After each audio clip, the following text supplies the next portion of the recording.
Welcome to the Secrets of the Bible channel. My name is Esther. Well, that is the name I am called now. My Hebrew name was Hadassah. My story is exciting and romantic, but it is also a story of assassination plots and the deepest convictions. My story started very bleakly. It all took place when my people were in exile. In my account, you will not find the promised land, because I was taken away to another man's land. This is why I changed my name from Hadassah to Esther. We had no home. What would you do if you had no place to call home? How would you feel? My story then gets worse. I had lost both of my parents. However, I found some hope. I was brought under the care of Mordecai, who lived at Susa. Mordecai was my much older cousin, so he had a lot of experience. He was also a man of God that respected the things of God. Like me, Mordecai was also in exile. Mordecai had been carried into exile from Jerusalem by Nebuchadnezzar, king of Babylon. Mordecai took care of me like a father. Everything changed with a feast, a lavish feast inside King Xerxes' palace. King Xerxes reigned from India to Ethiopia. And in the 3rd year of his reign, he held a banquet for all his officials and his attendants. The army officers of Persia and Media, the nobles and the officials of the provinces were all there. For a complete 180 days, he displayed the vast wealth of his kingdom and the splendor and glory of his majesty. When these days were over, the king gave a banquet, lasting 7 days in the enclosed garden of the king's palace. There were couches of gold and silver on a marble pavement. It was a grand affair. The king instructed all the wine stewards to serve each man whatever he wished. The queen also gave a banquet for the women in the royal palace of King Xerxes.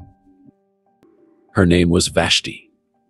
On a particular day when King Xerxes was in high spirits from wine, he commanded his servants to bring Queen Vashti, wearing her royal crown to display her beauty to the people and nobles, for she was stunning to look at. However, Queen Vashti refused to come when the attendants delivered the king's command. Then the king became furious and burned with anger. After consulting with his wise advisors, the king was informed that the actions of Vashti would set a poor example for the ladies living throughout the realm. Then one of the wise men replied in the presence of the king and the nobles, "Queen Vashti has done wrong, not only against the king, but also against all the nobles and the peoples of all the provinces of King Xerxes.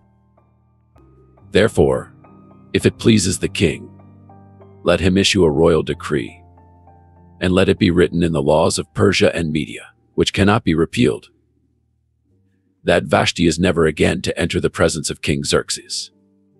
Also, let the king give her royal position to someone else who is better than she."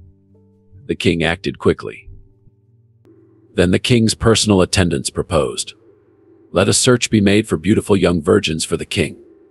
Let them be placed under the care of Haggai, the king's eunuch, and let beauty treatments be given to them. Then let the young woman who pleases the king be queen instead of Vashti." This advice appealed to the king, and he followed it. When the king's order and edict had been proclaimed, many young women were brought to the citadel of Susa and put under the care of Haggai. I was among those taken to the king's palace and entrusted to Haggai. But how was I to be queen when there were so many beautiful women? I did my best to please the eunuch Haggai, and he took a liking to me and showed me favor. Immediately, he provided me with beauty treatments and special food. He assigned to me 7 female attendants selected from the king's palace and moved me and my attendants into the best place in the harem. I had not revealed my nationality and family background because Mordecai had prohibited me from doing so. To be the queen, the first would need the favor of the king. The first already had the favor of Haggai and Mordecai. Mordecai always cared about me. Every day Mordecai walked back and forth near the harem's courtyard to find out how I was doing and what was happening to me. He indeed was my guardian. But there were rules to be followed. Before a young woman's turn came to go to King Xerxes, she had to complete 12 months of beauty treatments prescribed for the women, 6 months with oil of myrrh, and 6 with perfumes and cosmetics. And this is how she would go to the king. Anything she wanted was given to her to take from the harem to the king's palace. She would not return to the king unless he was pleased with her and summoned her by name. When my turn came to go to the king, the first asked for nothing other than what Haggai suggested. I was taken to King Xerxes, and the king seemed to be attracted to me more than to any other women. and I won his favor and approval more than any of the other girls. So he set a royal crown on my head and made me queen instead of Vashti. The king gave a great banquet, my banquet. He invited all his nobles. He even proclaimed a holiday throughout the provinces and distributed gifts with royal liberality. All was going so well, until I discovered the sinister truth about a vile man called Haman. He hated my people so much and sought to wipe us off the face of the earth. King Xerxes had honored Haman, elevating him and giving him a seat of honor higher than all the other nobles. All the royal officials at the king's gate knelt down and honored Haman, but my cousin Mordecai would not kneel down or pay him honor.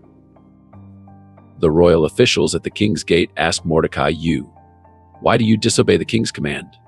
Day after day they spoke to him, but he refused to comply. That was Mordecai. They told Haman about all this to see whether Mordecai's behavior would be tolerated. Unlike me, they knew that he was a Jew. When Haman saw that Mordecai would not kneel down or pay him honor, he was enraged. Yet having learned who Mordecai's people were, he scorned the idea of killing only Mordecai. Instead, Haman sought a way to destroy all of Mordecai's people. Mordecai refused to bow to a mere man. The fear of God overcame any fear of man. The law of Moses did not forbid showing due respect to those in authority, but it did forbid the worship of any but God. Eastern monarchs often demanded such worship. Mordecai's fellow workers sought to gain favor in Haman's eyes by pointing out his refusal. Haman was a very egotistical man, and the sight of Mordecai's blatant disrespect infuriated him beyond reason. Instead of dealing with Mordecai alone, he set in motion a plan to annihilate all the Jews in the kingdom. Haman's first step was to cast lots to determine a suitable date for the mass execution. By a seeming coincidence, the date indicated was nearly a year away, and the lot fell on the 12th month. Then Haman said to King Xerxes, Haman next approached the king with an inflammatory report about Mordecai's people, misrepresenting them as dangerous to the kingdom. He urged that a decree be issued ordering their extinction. So the king took his signet ring from his finger and gave it to Haman. The king told Haman, "Do with the people as you please." According to the law of the Medes and Persians, once issued, this decree could never be changed or withdrawn. King Xerxes sealed the death writ with his signet ring, sentencing thousands of innocent men, women, and children to be sacrificed at the altar of Haman's tomb. Copies of the execution order were sent out with great thoroughness, setting the 13th day of the 12th month aside for the atrocity. A copy of the text of the edict was to be issued as law in every province, and made known to the people of every nationality, so they would be ready for that day. The king and Haman sat down to drink, but the city of Susa was bewildered. High people were stunned as the news broke throughout the land. There is always sadness where evil reigns. Mordecai put on mourner's garb and lamented through the city until he came to the king's gate, beyond which he could not go, because sackcloth was not allowed in his majesty's presence. He knew that he was the main object of Haman's hatred. In every province to which the edict and order of the king came, there was great mourning among the Jews with fasting, weeping, and wailing. Many lay in sackcloth and ashes. When my eunuchs and male attendants came and told her about Mordecai, I was in great distress. I summoned Hike, one of my servants, and ordered him to find out what was troubling Mordecai and why. So Hike went out to Mordecai in the open square of the city, in front of the king's gate. Mordecai told him the whole story. He also gave him a copy of the text of Haman's edict, which had been published in Sus, to show and explain it to me. He instructed me to go into the king's presence, to beg for mercy and plead with him for her people. Since custom forbade me to leave my confinement in the palace, I sent a servant to take some garments to clothe Mordecai, so the king might not see him in sackcloth. If that happened, he could lose his life, but Mordecai refused to disguise his despair. I responded to Mordecai by reminding him that it was a capital offense to appear before the king uninvited, unless he's spare the intruder's life by extending the golden scepter.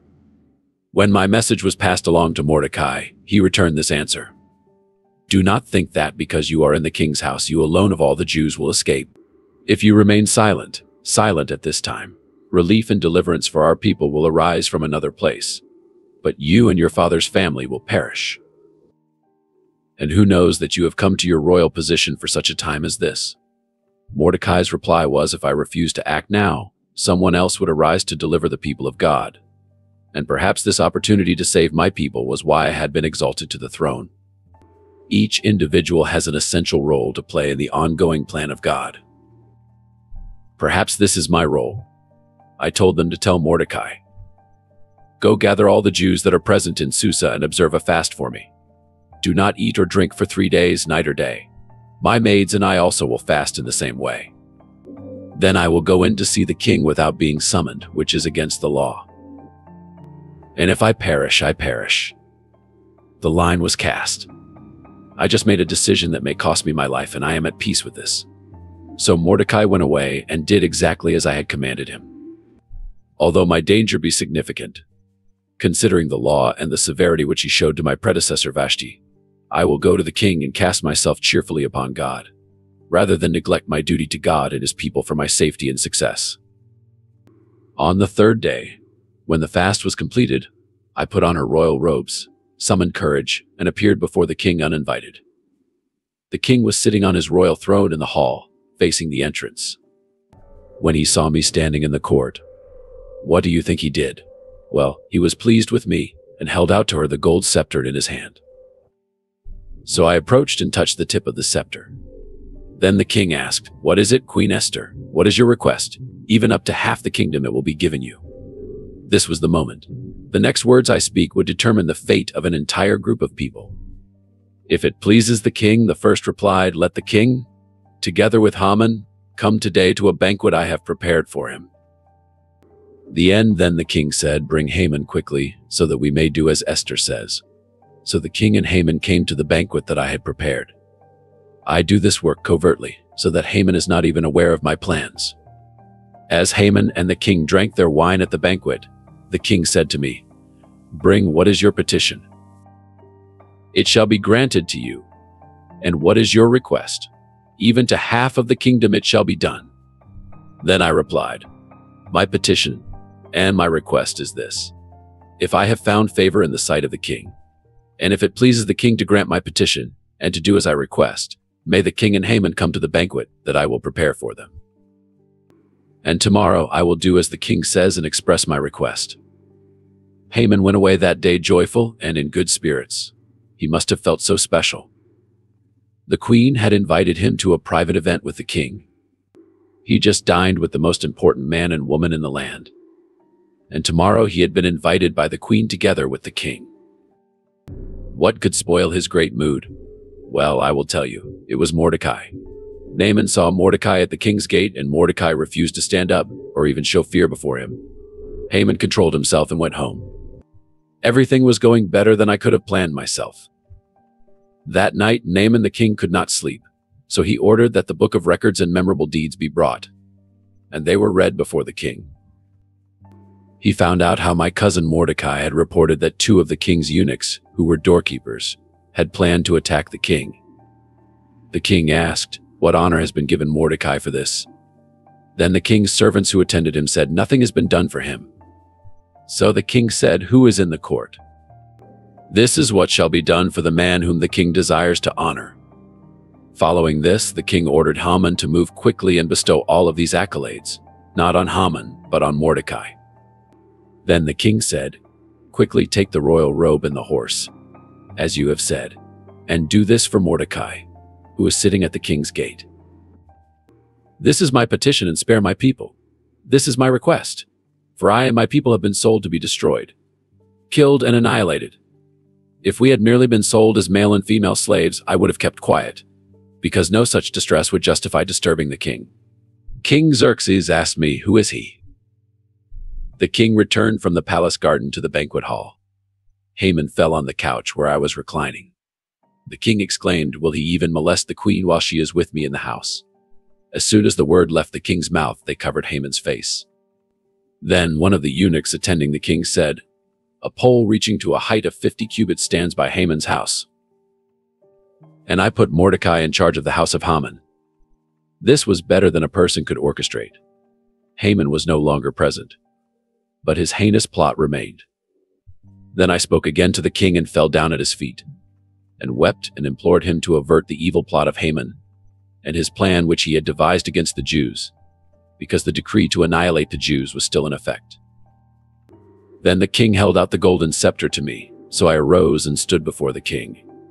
Then I sat. If it pleases the king, and if I have found favor before him, and the matter is proper in the king's view, and I am pleasing in his sight, let it be written to revoke the letters devised by Haman, which he wrote in order to destroy the Jews, who are in all the king's provinces.